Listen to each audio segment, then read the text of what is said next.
So it's not for kids.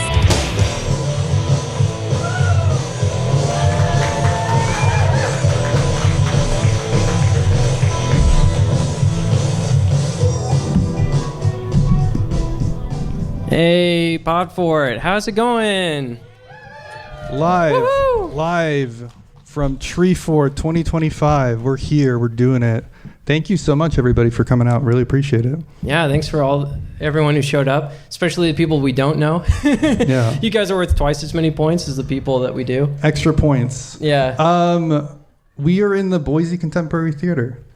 Here we are. This is legit. Last time I was here, I was watching a very moving, emotional story about a boy on the autism spectrum trying to solve the murder of a neighbor's dog. Whoa. And I don't know, something went wrong, but we're here now, apparently, and we're just going to go beep, beep, poo, poo, Reiner Knizia, Tom's Sexy Dice Game, whatever the hell. Anyway, sorry to all the fine folks who put us on. Mm-hmm. We're going to keep rolling with it, and we hope you enjoy anyway. We'll try to make it funny for once. Kenny, who are we? Oh, yeah. We're shelf stable. I was about to cuss, but we're trying not to cuss because we got kids in the room. It's an all-ages show, so... All right, Shelf Stable, it's a board gaming podcast celebrating the board games that have stood the test of time. I get to steal your line for once. I'm one of the hosts, Tom Bowers. And I'm the other host, Kenny Katayama.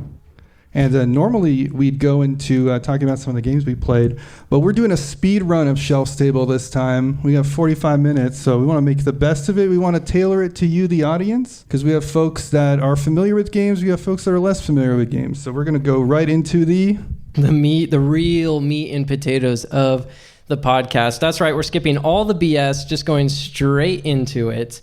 The main topic of this week's episode. Kenny, what is the main topic of this week's episode? The main topic is mass market replacements. So you're all familiar with some of the games that you see at the typical stores, at your Target, at your Walmart. But what if we told you there are good games out there?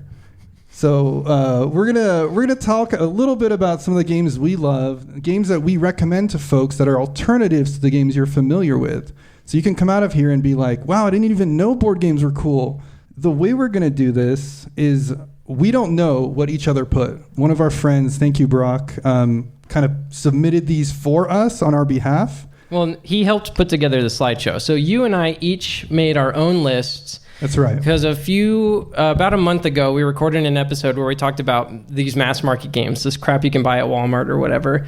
And basically, notably, we put all of them in the F tier.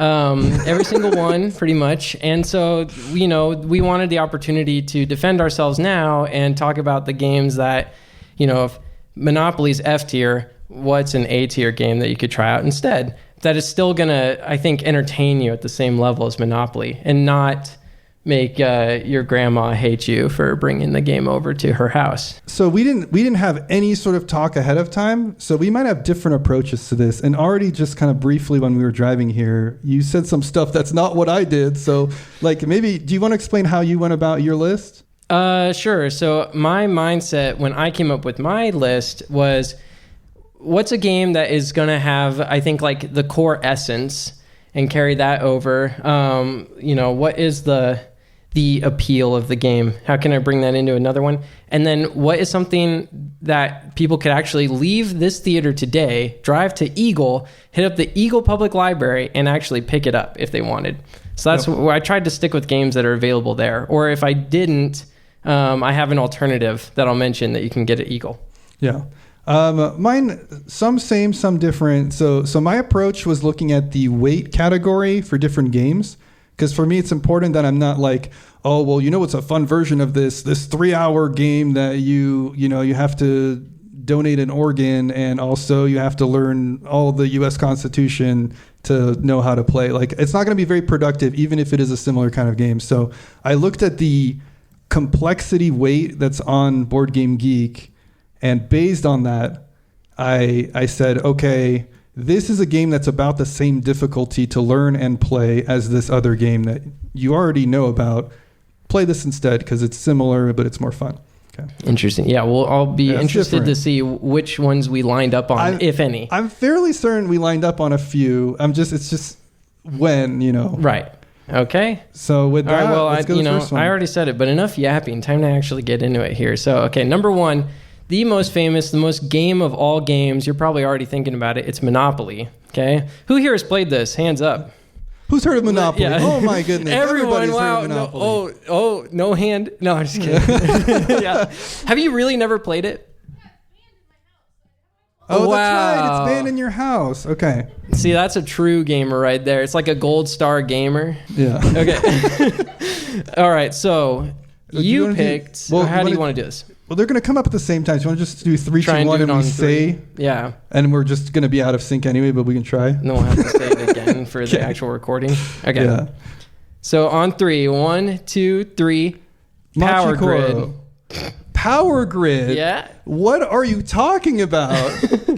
I mean, I guess it's at the library, but all right. I want to hear your justification for this. Okay. So number one, Power Grid. At the end of the day, what you're supposed to do in Monopoly is auction properties pretty much every turn you land on them. And Power Grid is an auctioning game.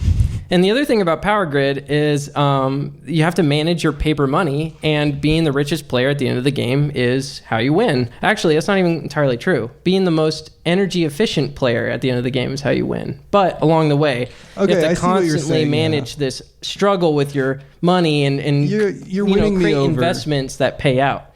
So I feel like it carries over. It's a little complicated on the teach compared to how simple Monopoly is. Well, yeah, if you want to like dominate the board kind of and spend money and buy money and stuff, it does have that feeling to it. Yeah. Okay. And I think it captures like that the essence of monopolizing if an that's industry. the thing you're looking for out of Monopoly, I agree. Yeah.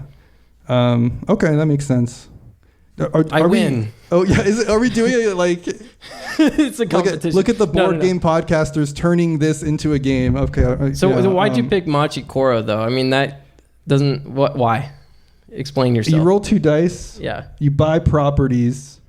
Okay. And the properties return money. Except that all the parts that suck about Monopoly are gone. The unending randomness, the fact that the game can continue way past when you already know when somebody won. Mm-hmm. Also, kind of the complexity of the auctioning and stuff that everybody just ignores anyway.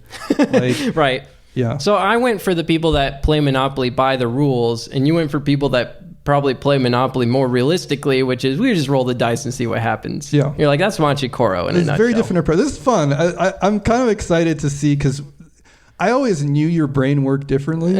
I just like, this is peering into how it works. So. Yeah. Kenny's constantly psychoanalyzing me while I'm just out here trying to live my life. It was his idea to start this podcast. Because of the time constraints, we're not going to go too much into each of these games, but I think we're going to try to sell you on what might be the overlap. So if you're like, oh, talk to us afterwards and we can give you the whole spiel. We never want to stop talking about games. It's actually really obnoxious. Ask our friends and family. So we will continue to talk to you about it afterwards. Oh, yeah, absolutely. Yeah, walk up to us and grill us on all of these if they pique your interest. All right, you want to do number 2? Yeah, number 2. So Monopoly. What slide is this? Sorry. Oh, yes, sorry. I have like a secondary pick. Monopoly Deal. Okay. I forgot about that. So yeah, if you like Monopoly for its aesthetic, but you want it in 10 minutes or 20 minutes max, Monopoly Deal is a great little card game that encapsulates most of Monopoly and like kind of doesn't suck. We famously both really like it. Disclaimer. All our friends think Monopoly Deal sucks. It's only us two that think it doesn't suck. No, we have one friend that likes it too. We have one friend. But take it with a grain of salt. It's way better than Monopoly. We highly recommend it, and then everybody looks at us and shakes their head and is like, what are you talking about, you insane human being? So, You know what I just realized? How many people are like, why do they hate Monopoly? Raise your hand if you're like, why do they hate that one? Okay, we got a couple. Yeah. So let's explain it real quick. I just realized we should maybe do that. So why does Monopoly suck? It's too long. We notoriously like quick and easy games. Yeah. It's unfair. It's random. It's very, very random. And that's my biggest issue with a lot of games is that when you... As a player, you come to a game and you're just trying to enjoy yourself, sure. But if everything is just completely random and more or less out of your control, you never get to feel like very smart for the actions you take. You don't feel like you experience something that you actually like put something of yourself into the game to take more than you came with out of it. Exactly. Yeah. So we're trying to give you games that are going to give you like more, like a better sensation that you'll walk away from than what you would normally get. So Yeah. if you're skeptical, just try some of these out. Okay, Monopoly deal. Little side note there. Sorry, Kenny. All right, the next game. The game of life. Yes. So this one sucks for a lot of the same reasons as Monopoly, except it's like literally even more insane. I mean, it's practically just the same game as Candyland. You you spin a wheel, which is probably the most fun part, and then something basically random happens to you. There's just not a lot of like choice that you get to make in this game. But we should talk about what's fun about the games too. Mm-hmm. The game of life, you get to simulate a different life. And I think that's right. My pick is like, how do we keep that but make the other parts? Do we want to just hop into it? Yeah. So, I mean, I think we'll talk about that when we actually show what we picked. So, on a count of 3 here, we'll go 1, 2, 3. CV. Cthulhu Death May Die. Oh my goodness. Okay, but hear me out. There is a side pick with this, and it's a game called Let's Go to Japan. So we'll talk about both. Do you have a side game for every one of these? No, it's not for every game. Because you only have 45 minutes, right? Yeah. I only picked 2 games for like 4 of these. Okay. Brock just front-loaded it to try and sabotage me. Okay, so I've never even played CV. What is it about? Why should I play it? It's the game of life, but terraforming Mars, and it's what's like terraforming Mars? It's you buy different cards, and the cards have icons on them, and the icons will be like you get more money, but you're more depressed, or what would be the card for that? You get more money, but you're more depressed. Working. Yeah, you get a job, but then another one is like you get married, you're more fulfilled, but then you lose money. I don't know, because now you have like or maybe like you have kids. You have a kid because your spouse might have their own income. You finally feel like your life has meaning, but all your money goes down. Yeah, I think one of the cards is like you have a child and your happiness goes up and your money goes down. And so basically you're getting these cards and then you roll dice to try to get symbols to add to those cards as well. I might be mixing up 2 games now that I'm thinking of it. But anyway, CV is definitely like you roll the dice and you have cards that go with those symbols and you're contributing to getting more symbols to add to your life as you go. Got it. And so you kept it really simple. So I went for a very complicated game, which is why Kenny's like laughing, chortling at me, really. Yeah. And also it's a little bit hard to find, admittedly, but it's called Cthulhu Death May Die. And it sounds crazy to put a game like that as an alternative to life, but here's my rationale. We also notoriously don't like Cthulhu and like all the Cthulhu heads and all that. So, but I did very recently. You get a bingo? You already got a bingo. Okay. Wow. We got our first bingo. That was quick. Jeez. Okay. Well, there's a couple more. There's 3 prizes, so we have 2 more potential winners here. But all right, you're at the top of the list. Just shout it out if you get it. So I picked Cthulhu because we played it recently, and my thought with the game of life is, well, the most interesting thing that this game could have are like the decision points. Do you go to college? Do I not go to college? Cthulhu Death May Die. Granted, you need someone else in your life to teach this to you, probably. I don't recommend trying to find this game and learn it for yourself if you've never played a game like this before. But it's basically like almost like a D&D adventure that's sort of pre-built for you. And then there are a lot of decision points in the game where it's just like you can choose this or you can choose that. And it's kind of like what you're saying with CV, except CV is a lot simpler. Yeah, you won me over CV, with your other one. You're not winning me over. You get to decide, like, do I want like a snake as a weapon or do I want to be haunted? Which is just like living your life. Yeah. We've all been there. We're about to get into college and we have to decide, do you want a snake or do you want to be haunted? I don't have a great justification for this one. I'll be completely honest. This one was, I think, the game that was the hardest for me to think of, like, what's the essence here? So the alternative that I picked, which is a lot more reasonable and available again at the Eagle Library, is Let's Go. Let's Go to Japan. So this is a card drafting game where you're trying to build not your perfect life, but your perfect vacation to Japan. So it has just, again, like it features like a lot of the elements where you're picking what you're going to do with your theoretical life where you have enough money to travel to another country. So that was the mindset I'm more there. on board with this one than the That makes a lot one. more sense. Yeah, I'll grant you. All right, next. Okay. 3, or I guess Candyland and Sorry. They're the same game? Yeah. Why did you separate them?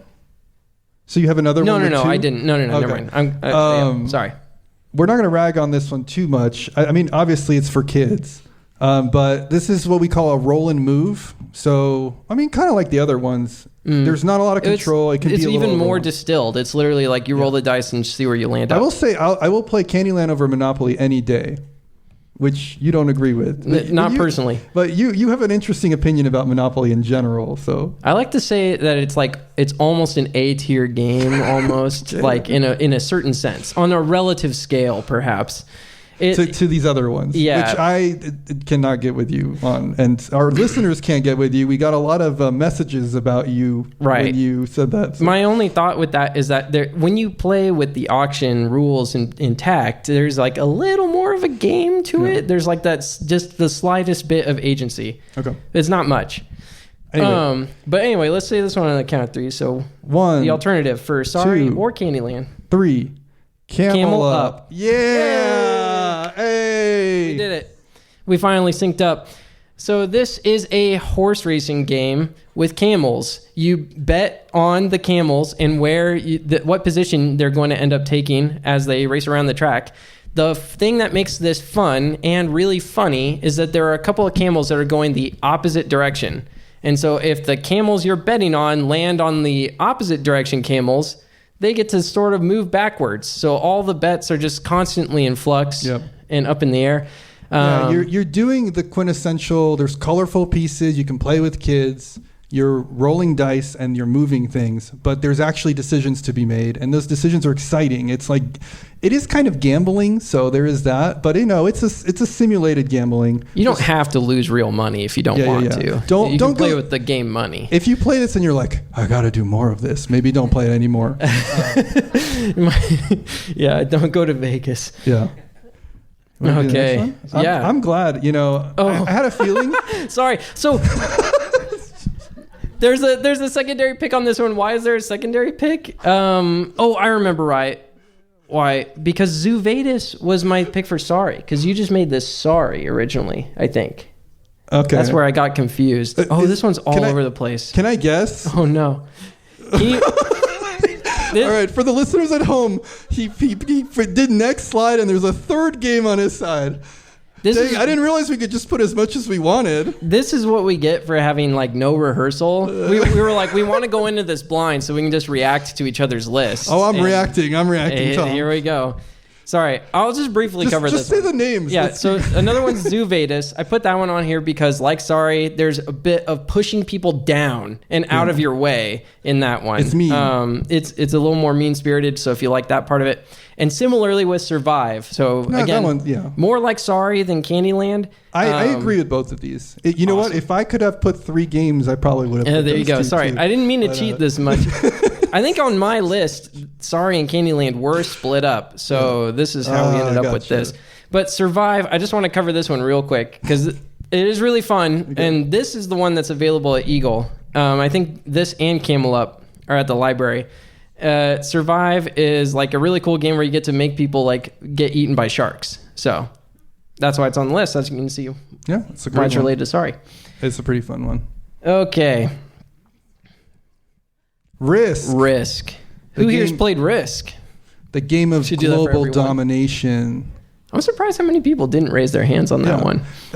Cutthroat game where you have a map of the world, and then one of your coworkers gets really butthurt and sends a bunch of messages to another coworker when they should all be working, and then. Well, it was all in good jest, and then you play a second game, and they get back at them. He says it's all in good jest while writing like names in his death note. I was just a spectator. Yeah. I was like, I'm in for the ride. I'm losing this. I don't care. Let's go. Oh, okay. Risk is actually a decent game. It's okay.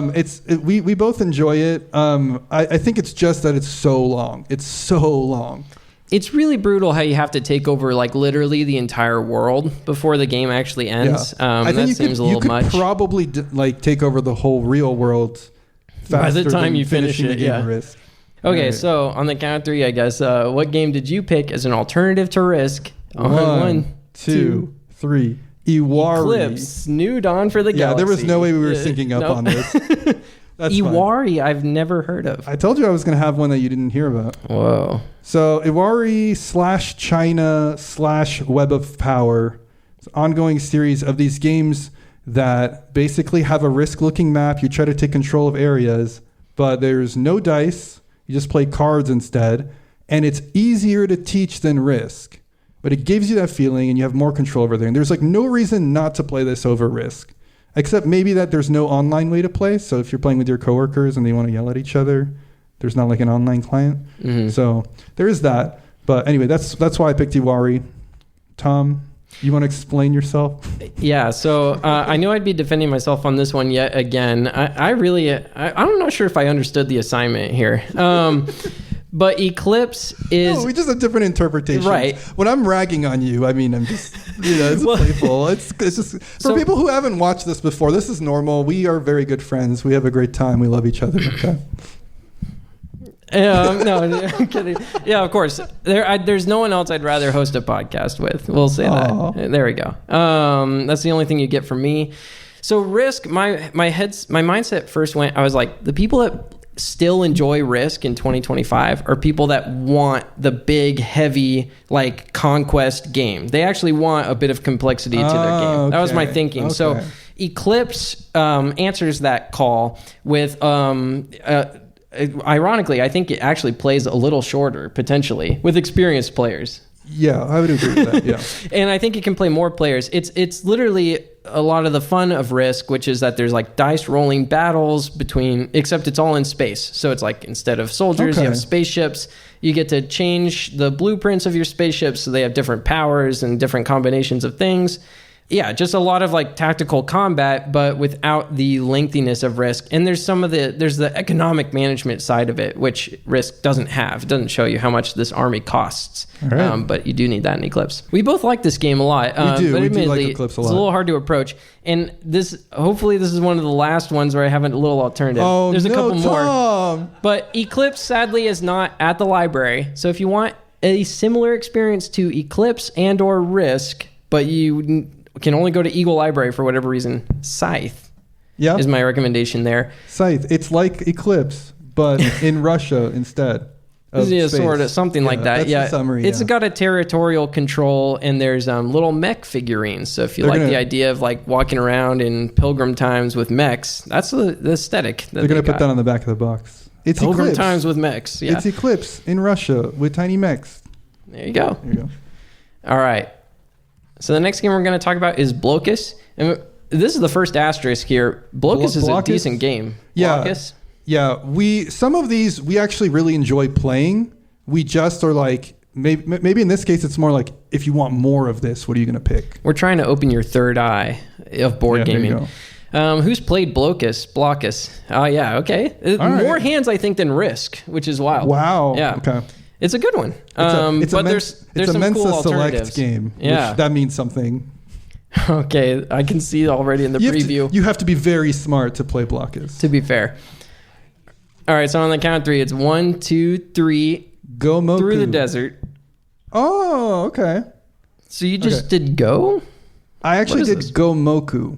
What's that? So Go is a very old chess analogous. It doesn't play like chess, but it has the same kind of history, but in Asia. Black stones, white stones. The rules are extremely simple, but the strategy behind it is extremely deep, which is why I didn't recommend it, even though it has a similar feeling to Blockus. Actually, I'm notorious. Every time we play Blockus, I will say at least 8 times, this is a little like Go. This is kind of like Go. To the point where it drives some of our friends crazy. They're like, we know you think it's like Go. Can you please just take your turn? However, because of how complicated Go is, I was like, this isn't a good pick here. And so I went with Go Moku because it's kind of like Go meets Connect 4 is the best way I can explain it. Okay. You're trying to get multiple pieces in a row, and you're doing so on a basically open board. And so it gives you the feeling of that positional strategy while also being very accessible and having a lot of depth. So again, I don't think this is better than Blockus, but if you like Blockus, I definitely recommend playing this game. You don't even need like anything special. You just get a bunch of rocks of 2 colors and a grid, and you're ready to go. There's something to be said for how accessible that is. Yeah. So I picked Through the Desert. My thinking here was that a lot of the fun in Blocus can kind of be like carving out your own corners of the board with the pieces, and Through the Desert very much captures that idea. Every turn you're just placing a couple of camels. Super easy to teach, super approachable game, and very Go-like in its structure. I really like this pick. Yeah. I kind of wish I had thought of this. Like, I'm going to endorse Tom's here and maybe I win again. Yeah. Yeah, we need to have like a little Tom wins the tally here or whatever. This is a great little game. Unfortunately, it's not at the library, and I don't have the alternative for this one, so I really don't know what happened here. Just get some rocks, play Gomoku. Just play Gomoku. All right. So next game, we're going to talk about Clue. I'm going to do this for each one now real quick. Who here has played Clue? All right. Oh, okay. Nice. Mostly everyone. So Clue is a halfway decent game. The biggest problem Clue has is roll and move. You have to roll dice to figure out how far you move on the board, which kind of sucks for a game that's about solving a mystery. It's like, why is my character slow today? Why should that matter? I think most people that are into board games can agree they really like the figuring out part of Clue. Mm-hmm. They don't like the fact that for some reason you need to roll your dice in between turns and move, and sometimes you don't move enough to go into the other room. It's like, why are we doing this? Right. But it's like, what if we could just have the figuring out part? And I suspect that both of our choices are that. I think that's where we went with this. So on the count of 3, 1, 2, 3, Mysterium. Cryptid. Okay. I thought about Mysterium. Yeah. Yeah. I think it's a very good choice. You had to go a little more cryptic with it. I guess so, yeah. Well, good job, Tom. Right. So what's Cryptid? Cryptid is... You're trying to figure out where a like Loch Ness monster is in a big lake. And each player has some hints about where that monster might be. And they can get some information by putting blocks on the lake. The problem is every time you put those blocks, you're giving that information to everyone else. And also you're kind of giving a hint as to what your information is. And if you had everybody's information, you would know exactly the spot that they are. And so you're kind of racing to figure out what spot the cryptid is on while getting the most information yourself and not giving it to others. Yeah, I like that. The push and pull sort of like how much do I show, just to figure things out. And it feels like an actual competition because you're interacting with that knowledge with other people, which I think even though Clue is fun just figuring out, what if Clue, but also you had to like be careful about what you share, So. Yeah, so I picked Mysterium. Mysterium, the idea is that one of the players is going to be a ghost who was murdered, and they are revealing to all the other players cryptic dreams that will help them uncover the mystery of how they were murdered. And so the other players are like soothsayers or whatever, and they're receiving these dreams. And what I mean is like visually these cards with very surreal art. Picture Salvador Dali stuff. Like thematically, it's like somebody was murdered and you're the ghost that's trying to give these visions to the detectives. It really works. And this is a game that has like a lot of potential for atmosphere. So if you like turn all the lights off, light a bunch of candles, and you make the ghost player like literally completely silent, it can be like really fun. So the rules say that you have to make the ghost silent. The way our group likes to play it is as the ghost, you're allowed to say, ooh, and that's it. And so basically what happens is like they'll be like, I don't understand what Tom is trying to say about this. And then Tom will be like, ooh, ooh, ooh, just like repeatedly just yelling ooh as if that's going to help in some way. They're like sliding their like prediction marker over something, and I'm like, and they're like sliding it back, and I'm just like, ooh. Yeah. Well, yeah, this is a good pick. It's a really fun one and available at the library. Okay, next up, Guess Who? Who's played Guess Who? Yeah. So, you think this is a non-game? Almost. I think this game's mid. I think it's fun it's really fun with bingo. Oh yeah, 2 bingos. All right, speak to us at the end. We got our winners here. No more winners. You can still get a bingo if you want. You can still give you a point. bingo. Yeah. Yeah. I think this is great with family. Like, I love playing this with my daughter. Really? Yeah, and I have a good time. Well, okay, playing it with a 4-year-old is like a great time, sure. But it's solved. It's literally solved. You can always win this game in like 6 questions or less if you know. It's also kind of racist. Questions. Like, the original copies. They fixed that a little bit. What was the joke? Like, is he black? Is he black? Yes. It's like flip them all down. And then you said like 2 people left. Yeah. No, they worked on that though. I think like if you have like a copy from the 90s, it's a bit more troubling. But anyway, so it's like a whatever game, but there's some sort of essence there we want to capture. What are the alternatives? Well, on the count of 3, right? 1, 2, 3. Dinosaur Tea Party. Okay, your pick makes sense to me. I think I've not played it. Dinosaur Tea Party is just guess who. You have a bunch of dinosaurs, and there are different dinosaurs, different colors, different backgrounds, different hats, different tea that they're drinking. And then you can either get information about a specific dinosaur, or you can guess which dinosaur is the one that you're looking for. And if you guess 3 of them correctly, you win the game. And so everybody's playing with the same group, and different people have different information about their dinosaurs. So you'd ask like, hey, is your dinosaur wearing a red hat?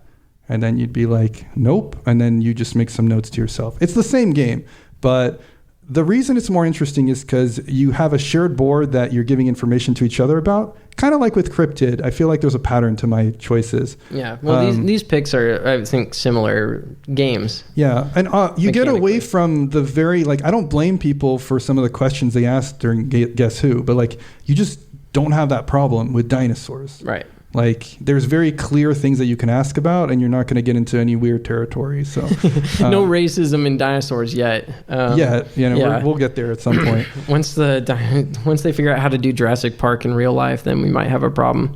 Yeah. So I picked Love Letter. Love Letter has the hidden information element where every player has like a card in their hand that they're basically trying to hold on to, and the other players are more or less like trying to either guess what's in their hand or knock that out of their hand using limited amounts of information on the board. And the other thing about Love Letter is that it plays really, really, really quickly, and probably even faster than Dinosaur Tea Party. It's quick. It's easy to teach. Yeah. It's great with kids. Mm-hmm. Yeah. I have a, how old is she now?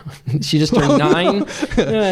9-year-old who is like, for at least a week, was like just highly obsessed with this game. She was asking everyone that basically came within a 10-foot radius of her, they wanted to play Love Letter. So it can be really popular for that. Okay. The next game we're going to talk about is Battleship. Who here's played Battleship? A lot of people, mostly. Who likes Battleship? Hey, there we go. There we go. Yeah. Well, we got some treats for you. You like Battleship? Yeah, well, it's kind of nostalgic. Like, I remember playing this with my mom, and like, we didn't even own a copy. She like drew it out on graph paper and was like, we got to play this. So that's awesome. So it's like it's a fond memory, and I associate that with the game. So yeah. I think the last time I played Battleship, they were randomly giving these out in kids' meals at McDonald's, and one of my kids wanted a kids' meal, and I was like, hey, they got Battleship in here. We could play it. And I was like, oh, yeah. It was whatever. Yeah. Okay, so on the count of 3. It's whatever. It's an okay game. There's like, as soon as one player has like 2 of your ships, if you're still like way behind, it's just like it can just be over fast. All right, on the count of 3. 3, 2, 1. Captain Sonar. Star Wars X-Wing. All right. I thought we were going to sync up on this one. Yeah, when I saw your pick, I was like, oh, that would probably make more sense. Okay. All right. Captain Sonar is Battleship, but you need 8 people to play it. So I don't know, but it's a real-time Battleship. Two people on each side are like the captains, and they're like, move left, move right, and then on each side there's a spy that's listening into the other side and trying to figure out where they moved. And then there's another person who controls like firing, and they say what spot they fire at. And there's no turns. You're just playing it live. So the captain's just yelling. And then the person on the other side is listening in and trying to figure out where you are. And then when you've all come together on a conclusion, they're here, the weapons experts like, all right, we're firing the torpedoes over there. And it's never where you think. And then everybody always yells at the spy person, even though they're like probably doing the best job, but that's fine. I'm not talking as somebody who's been the spy person multiple times. It's like, what are you doing? This is a really like chaotic game, but it puts you in the mindset of that movie Red October with Sean Connery. It's like you're like in a sub that the intensity is there. Yeah. So I think the reason I went in a different direction than you is you chose a game that you pretty much have to play with at least 4 people. That is the downside. Yeah. It's like a 4 to 8 player game. It's best with 8. I do think yours is at the library, notably, and mine is not in this case. So there's going to be a bonus pick. But I went with X-Wing because there is the starting set for X-Wing. Oh, really? Yeah. I couldn't find it. But anyway, it's a 2-player head-to-head combat game where one player is the Imperial TIE Fighters, the other player is Rebel X-Wing. If you just play it out of the box, it's a really simple like movement game, and it feels like Star Wars. Like you just feel awesome. You literally get to bankroll with the X-Wing and like basically like lead the TIE toward the edge of the map and then flip around on them and start shooting them down. It's really fun, and I think like the tactical combat elements of Battleship are like more present in X-Wing. You actually feel like you're really like shooting at each other like in a more meaningful way. The alternative, if you can't find X-Wing, is Memoir 44. Oh, okay. So this is another 2-player game that is like this. It's a very simple card-driven war game where you're moving soldiers across the board shooting at each other. It sounds like it might be more like Risk, but it's not really about area control. It's about like capturing some objective or completing some sort of mission. And again, it's that. My picks are better. Yeah, it's like that head-to-head combat thing. I think, mostly it's like if you only have one other player, you should look for mine. If you have more than 4 people that want to get in on the Battleship experience, bring out Captain Sonar instead. Okay, we're going to have to kind of speed run these a little bit. Let's just say the names of the ones we picked for the next 2, and then we can do Cards Against Humanity. Okay, yeah, we can rant on that one a little bit. All right. So Pictionary was another one. Pictionary is good. 3, 2, 1. Monikers. Hoopla. Cranium Hoopla. All right. Okay. Yeah, let's keep going. All right. Well, okay. No. 10-second summry. No, we can't. Your 10 seconds are like 10 minutes. Okay, Monikers is basically just Pictionary plus charades. Okay, good job. Yeah. Taboo. Okay, 3, 2, 1. Monikers. Code names. Okay, well, Monikers is kind of like Pictionary meets charades. It's a really fun one. Codenames has all of the same thing where you can't say certain words, but you do want to say other words. That's kind of thing of Taboo. Cards Against Humanity. So who's played this? This is people are like, uh-oh. This is like apples to apples, except mean and also inappropriate. But I don't mind the inappropriateness as much as it's like it doesn't really give an opportunity to be clever. You're kind of just being controversial. It's like for if the sake like of the it. creators of South Park wanted an apples to apples deck, and really the problem is that like the jokes are written for you, right? It's like you lay down the card. It's just like, oh, Pac-Man's stuff, and then it's an age appropriate show. I don't know if this is just our experience, but whoever owns Cards Against Humanity and is the one who suggests it, they're like, we're gonna play this for 4 hours. Let's strap in everyone, and it's like, we're done after 1 round. Like, yeah. But I don't know. Like, I could maybe be convinced to sit through like 3 rounds of this, especially if you're providing the beers. I do think of all the games. Yeah. If there is a hell, I think that of all the games on this list, this is the one that like you have to play on repeat in hell. Yeah, this is for gamer hell. This is the game that you have to. I just imagine there's escape. Flames around, and then somebody's like, "Who put this thing? Ugh, did you put it? Oh, you win this round," and they give you the card, and you're just like, "I don't even want to win. Just like kill me." You know? But anyway, all right. So 3, 2, 1. Any other game Say ever? Anything. Okay. Oh, that's you. That was my joke originally. Oh, okay. But my real pick was actually also Say Anything. Oh, you also would say anything? Yeah. Nice. High five. So there it is. Woo! That was the weirdest high five I've ever given. Say Anything is like Quiplash, if you've ever played like Jackbox games. It's basically the same premise where you're competing for somebody choosing your thing as the funniest thing. The only difference is you have a whiteboard. You don't have a bunch of cards. So you write down a funny thing that can be very personal and relatable to the person. And then on top of that, there's a little bit of this, like, I think everybody picked this one. So even though I didn't put the smartest answer, like if you think like, oh, I'm not very funny or something, you can still win this game if you have a lot of empathy and you understand who they're going to pick as the winner for that round.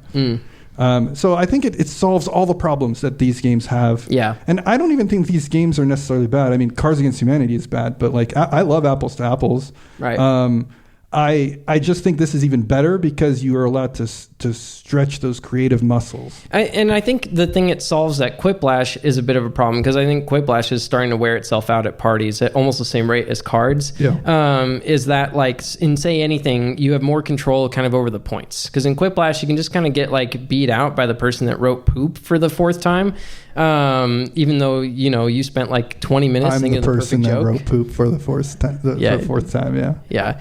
Not speaking from experience or anything, but then in Say Anything, it's like I can at least bet on the fact that everyone's going to pick poop because it's a callback or something, you know, which changes the dynamics of how you actually win. So if you're someone who cares about winning at games where you're just trying to be funny and the points shouldn't matter, Say Anything is probably the right answer for you. Yep.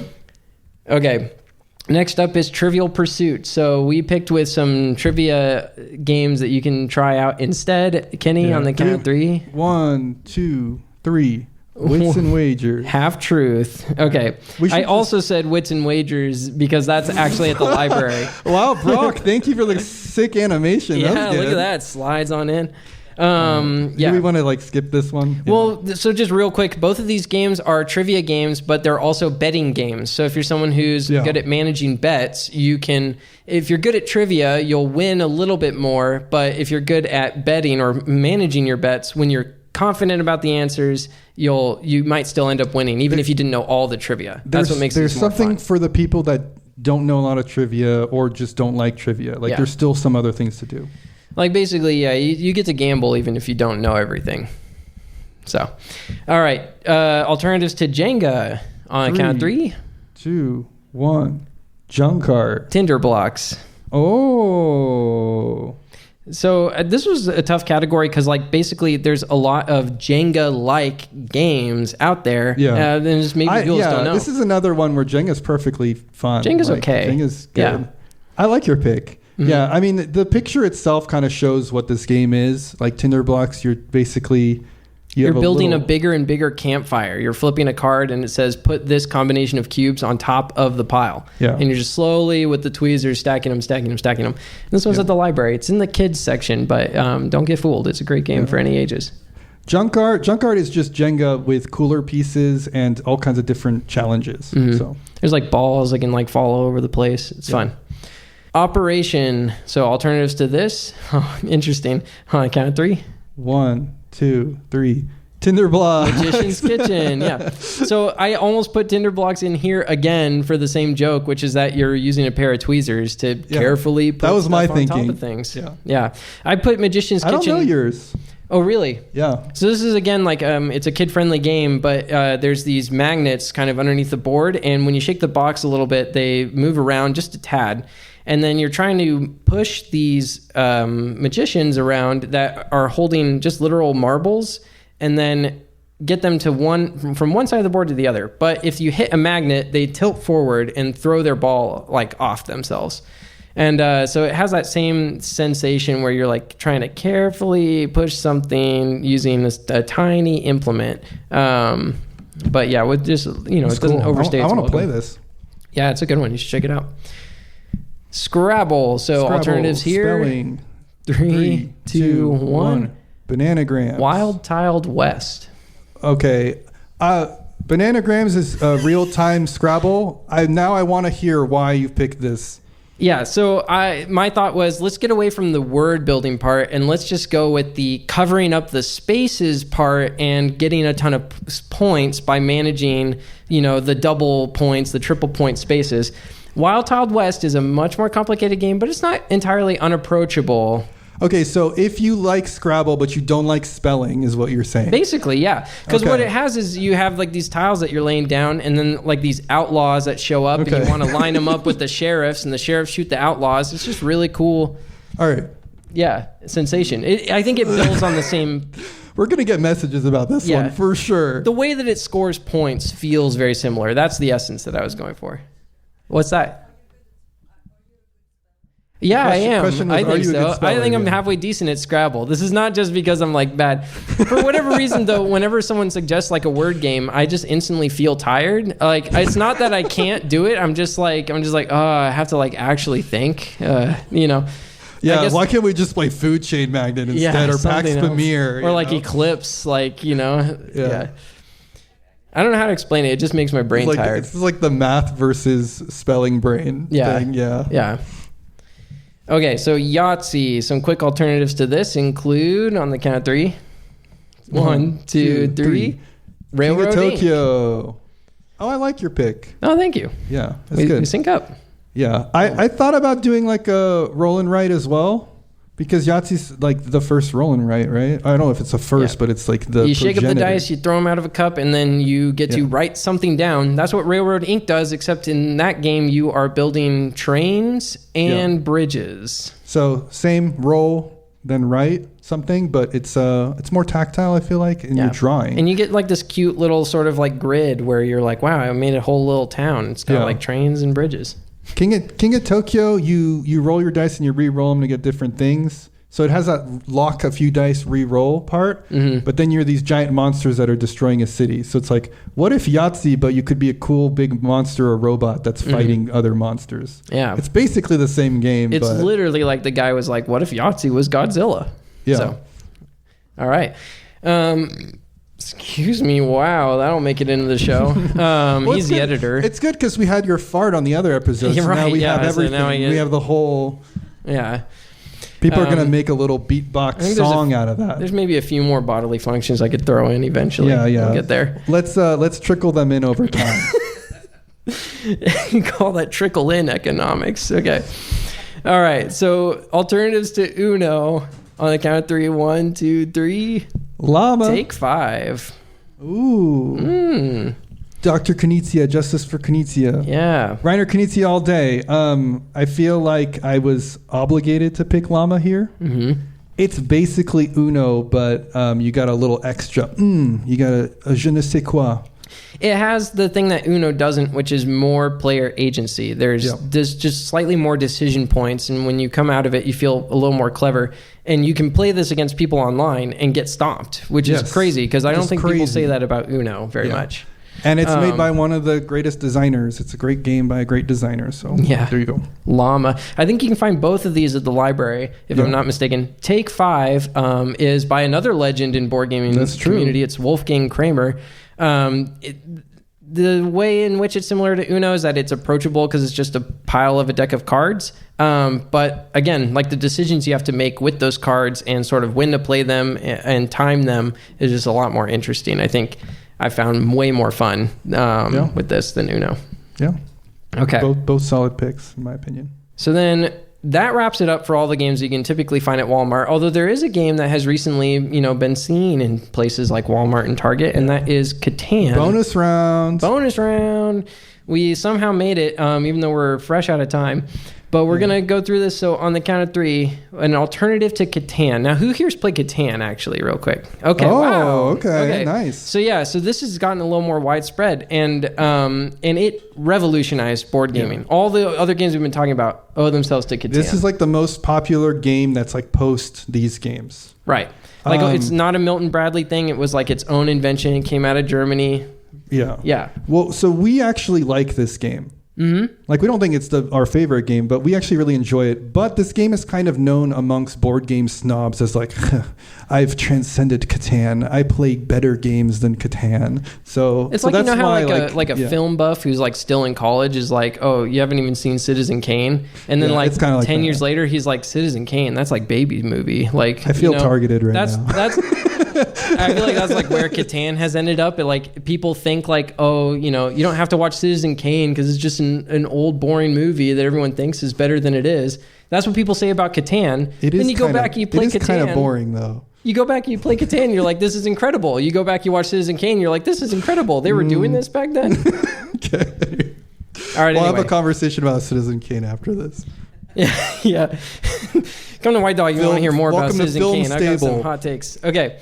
So, on a count of 3, Kenny. 1, 2, 3. Concordia. Lost Ruins of Arnak. Oh, Yeah. okay. All right. This is kind of a tough one because we're in a higher level of complexity overall. So I think Concordia is a little bit complicated, but Concordia, like, tell me, Catan players, if this sounds familiar. In Concordia, you put little houses on different spots, and then when you have a house there and the thing gets triggered, you get all the resources off of that house, and then you can trade those resources, and then you use those resources to build more houses. It's basically Catan, except there's no dice. You're using this card action system that is very elegant and clever. There's no chaff too. There's nothing like, there's no weird like event cards or anything like that. You're very much playing with what's out there and trying to outwit your opponent. I personally feel like this is like Catan Plus. And then a few other people who I've played this with have also expressed that too. So, yeah, that makes a ton of sense to me. This is the pick, I think, for me, where I'm like, dang, I should have picked what you picked. But my thought with Arnak is, I think like a lot of the joy in Catan is piling up a diverse group of resources and then trading those in for something else that actually, changes your state on the board. You didn't see anything. And so Arnak does that. You know, you're collecting all these different sort of artifacts, and then you're trying to convert those resources into more and more progress on a central board. And I think it's very approachable. Like if you're already playing Catan, I think Arnak you can pick up and learn it for yourself pretty easily. Yeah. And it's available at the library, which makes me wonder why I also added Terraforming Mars here. I don't know, but we can just skip that. But we'll just skip that. Let's you can ask that. us about that after the show. Yeah. Maybe Tom will ask himself why he put that. Yeah, I will be pondering. So we got a little bit of time here. Does anyone have questions on any of the stuff that we've been yapping about? I was requested to have Q&A for this. So okay. If you are the person in question, then you should probably raise your hand right now. Do these cords reach? They didn't give us a wireless mic. Okay, the question was, what are some of our games we're loving right now? I recently discovered Underwater Cities, and I like Tableau engine building games where you're kind of building up over time. And you're basically creating an underwater city. I think the idea is like, the future is bleak. I know it sounds crazy, but as a result, we have to find a way to survive. And so you're building kind of Rapture, kind of like from BioShock, if you played that. Yeah. I'm very much into these kind of engine building games. So that's one that's been very fun recently. It's escaping me right now, but there's like a game that I feel like I've been like, I've been playing this like so much. And it's just not coming to me all of a sudden. But you liked Deus. That is what I was thinking of. Right. Yeah, so that's an older game that from 2014 that I've really enjoyed playing a lot. That kind of like what he was saying. You build this neat little engine. So it's nice seeing stuff pile up over time. And then New Game Alert. We're both playing a game. New Game Alert. Yeah. So for those who aren't familiar, our podcast, we almost exclusively talk about older games. And so any of the recommendations we made are basically games that have been around for at least 5 years. Is that right? Did Arnak come out? Oh, rip. I think that was the only one that stood out to me. I did mess up. Arnak is from, I think, maybe 2020. Maybe that's why you put Mars. Or 2021. Okay, yeah. Yeah. But everything's at least 2020. And when we say that, that's kind of the cutoff. But we usually do games that are like 10 years old. But New Game Alert, we have been playing. Hub World Eidolon. So this is a game that has not even out yet technically, but you can get free preview decks from teamcovenant.com. It's a 2-player, up to 4-player, like sort of competitive card game. So think like Magic the Gathering kind of, but it has a lot in common with another game we both love, which is called Netrunner. So instead of like diving in and hacking like the internet and stealing corporation agendas, Hub World has a lot of the same game feel, but a very different theme. So look that one up if you like the idea. Yeah. And sorry, for editing purposes, I'll say the question asked was, what are games that we've been enjoying lately? I already did that. Oh, you did say it? Okay. All right. My bad. I'm sorry. He doesn't listen. See, I don't listen. I don't listen to anything he says while we're doing the podcast. I just formulate my next opinion, and then I'm like, that's great, Tom. And then I say my thing. Yeah. Okay. I saw another hand raise. Oh, yeah, right there. Sorry, Cammy. We'll get to you. My daughter. What's one positive thing we can say about Monopoly? One positive thing I'll let Tom do this one. Oh, me specifically? Yeah, why don't you go? Unless you need to think about it. The auction. I think the auction is fun. It turns out there's plenty of games that have auctions that aren't Monopoly, so you don't have to deal with the other stuff. I think the sort of wheeling and dealing, the fact that you can trade with other players is one of the more fun elements. I think that's what made Catan a success. I wish that's what I think, or I wish there were like more games that maybe captured that, or I wish Monopoly did was capture the sort of like bartering, arguing stuff more, and not so much just like randomly losing all your money because you landed on Park Place. Yeah. So there was another question. Yeah, I think we can do one more. What was that?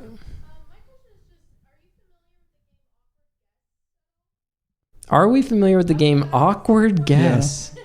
So are we familiar? We have a person in the group that has the game and has been wanting us to play it for a long time.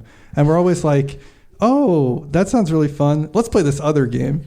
So maybe... And often she's the one who wants the other game to get to the table too. Yeah, in our defense, she's also been like, yeah, let's play that some other time. So maybe this will hold us accountable and we'll get it to the table now. Is there a specific reason you're bringing that one up?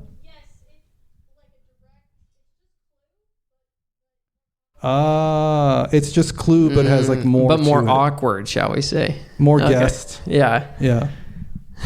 All right, we'll have to play Awkward Guest. Yeah, I'll have to try that one out. Wow, look at this. We came in with all the recommendations, and we're walking away with a recommended game. That's growth. Oh, yeah. You know what that is? Yeah.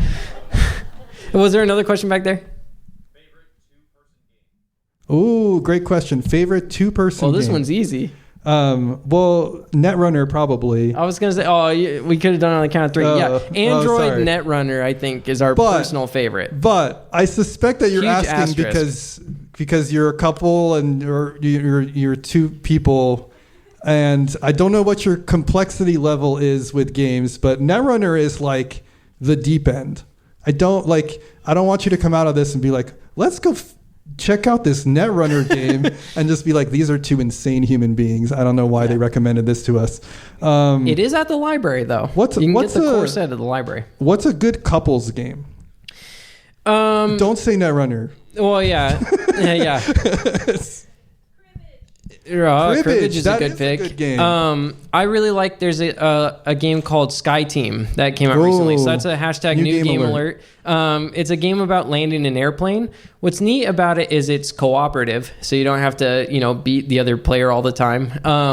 And then there's a silent communication factor. So you're literally in total silence, like playing with each other. Oh man, you don't need a game for that. Oh well, all right. But you're putting these dice out on a central board, and that's the only way you can communicate with each other. And so it has this like tenseness and a lot of like replayability because you get to fly to all sorts of different airports that have different landing procedures. Mine is patchwork.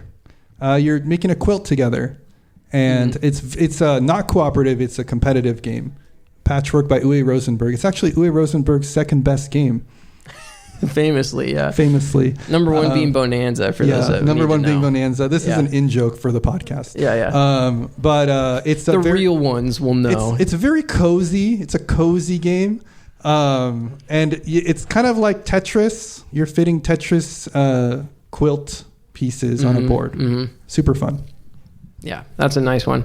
I've actually played that on first dates, so should show you how easy that one is to get to the table. What board game made you fall in love with board games? Ooh, what board game did you fall in love? Great that question. Is such a good question. Did you have a board game that made you fall in love with board games? The game that made me fall in love with board games might have actually been Power Grid, technically. So there we go. The reason I dived into this world at all was because of a video from PAX Unplugged, like 2012, where these guys did a presentation they called Beyond Candyland. And it wasn't even PAX Unplugged, sorry. It was like the original PAX coming East. In full circle. Yeah. You started with Beyond Candyland. We talked about Candyland today, and we're doing the Beyond Candyland for someone else, and then they're going to have a podcast. Yeah, exactly. And I even recommended Power Grid at one point. There you go. And so, yeah, they basically...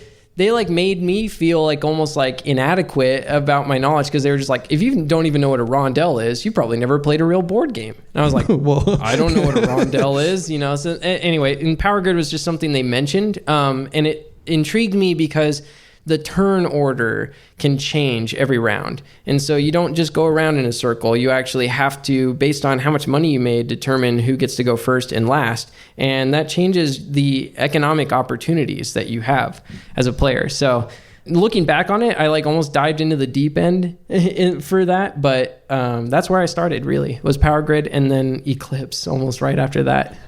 So yeah, for me, I had been playing a lot of games. It was mostly like card games as a kid. And then board games with the family, like after dinner time. But when I really got into board games as a hobby, I'd say we played Catan in college, and I was like, this is cool. I didn't know games could do this. But then we played Dominion right after, and I was like, oh my God. I'm just going to I don't even need to go to college anymore. I'm just going to play this in my parents' basement for like 24/7. But it turns out that you need friends that are willing to play it with you 24/7. And after the initial high of that, eventually you're like, oh, big money or whatever. But I still love Dominion. I still think it holds up.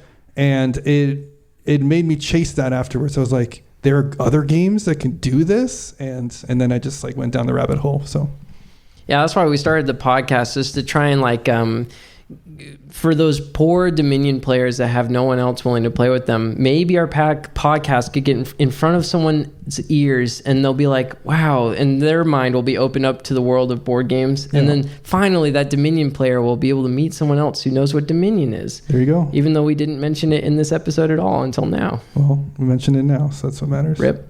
Yeah. That one's an interesting one when you think about it, because it doesn't have an analog to the mass market games that we talked about. It's very different. Yeah. It kind of invented its own genre, and it's famous for that. But it's really good and very approachable, very easy to pick up and learn.